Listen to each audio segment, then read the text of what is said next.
চিত্রাগুন্থের পক্ষ থেকে স্বাগত জানিয়ে আজকে আবার একটি ভিডিও নিয়ে হাজির হয়েছি। এই সময় তো তালের সিজন, সেই জন্য আমি তালের গুলগুলো করে দেখাবো। আজকে আবার একটি ভিডিও নিয়ে হাজির হয়েছি। আমি আজকে তালের গুলগুলা করে দেখাবো। তার জন্য দেখতে পাচ্ছেন এই তালের পাল নিয়েছি। পালটা একটু গরম করে নিয়েছি।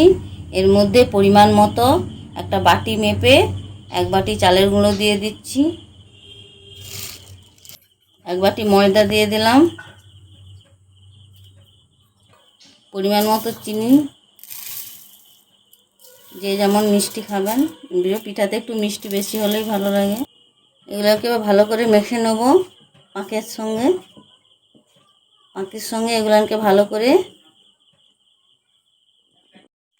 দেখতে পাচ্ছেন আমার তালের যে পাল দিয়ে যে মাখছিলাম গুলগুলি করার জন্য, তার জন্য আমার মাখা হয়ে গেছে। এতে মৌরি দেবো, দিয়ে এরকম করে কিছুক্ষণ ধরে তালের পালটাকে একটু গরম করে নিয়ে এরকম করে চাল গুঁড়ো ময়দা সব দিয়ে এরকম করে মেখে নিয়েছি কিছুক্ষণ ধরে, যাতে নরম হয়। দেখতে পাচ্ছেন আমার মাখাটা কীরকম হয়েছে। এরকম করে জাস্ট এরকম করে কড়াই দিতে হবে। এরকম মাখা হয়ে গেছে। অল্প করে একটু নুন দিচ্ছি পিঠাতে, বেশি নুন লাগে না। লবণ দিয়ে ভালো করে মেখে নিয়েছিলাম। এবার তেলটা গরম হয়ে গেছে। আগে থেকে তেল বসিয়ে দিয়েছিলাম, গরম হয়ে গেছে। দিয়ে দিলাম এই পিঠাগুলোকে এরকমভাবে।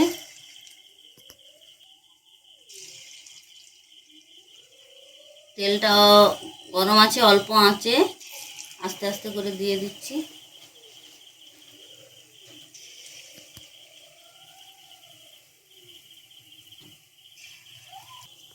এরকম করে এক কড়া ভর্তি করে দিয়ে দেবো। এরকম অল্প আঁচে দেখতে পাচ্ছেন কড়া এরকম ভর্তি করে দিয়ে দিয়েছি। আর কড়ার গ্যাসটা কম করে দিয়ে রেখেছি।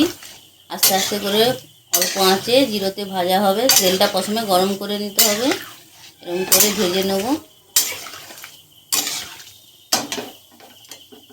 দেখতে পাচ্ছেন আমার গুলগুলাগুলো ভাজা হয়ে গেছে। বেশি লাল করব না, এটা তালের পালটা তো বেশি লাল নয়, একটু সাদা হলুদ টাইপের হালকা কালার, ওই জন্য এটাকে বেশি লাল করা যাবে না, পিঠা শক্ত হয়ে যাবে। অল্প আঁচে ধরে আস্তে আস্তে করে ভেজে নিতে হবে। এবার তুলে নিচ্ছি পিঠাগুলো।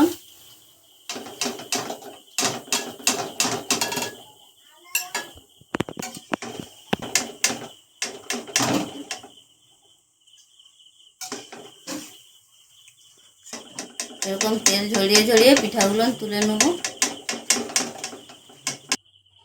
দেখতে পাচ্ছেন আমার গুলগুলাগুলো ভাজা হয়ে গেছে। আপনাদের যদি ভালো লাগে থাকে লাইক কমেন্ট সাবস্ক্রাইব করতে ভুলবেন না।